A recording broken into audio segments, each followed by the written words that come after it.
Ayan guys, good morning. 10:55 in the morning po. Ayan. Magluluto ako ng hotdog, itlog, corned beef. Yung corned beef pahalo ko yan sa itlog. Scramble natin siya.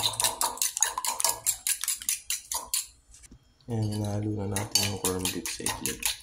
I-scramble natin siya. Ayan, para matulog yung corned beef ng corned beef. Hindi siya may dikit-dikit. Lagyan natin siya ng ginisa mix. Konti lang.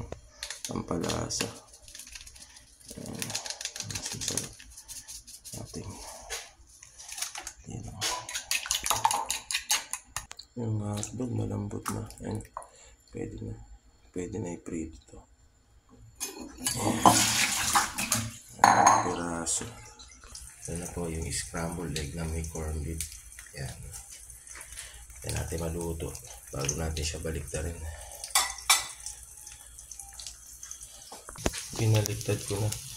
Muntik masunog. Masunog yung scrambled egg na may corned beef. After niya, susunod naman natin itong hotdog. Lapit na maluto.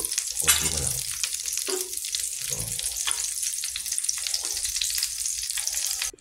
So yun guys, tapos na po magluto. Ito lang po yung lunch namin. Hotdog at scramble na may corned beef. Ayan, thank you guys sa panonood ng video. Ingat-ingat po. God bless.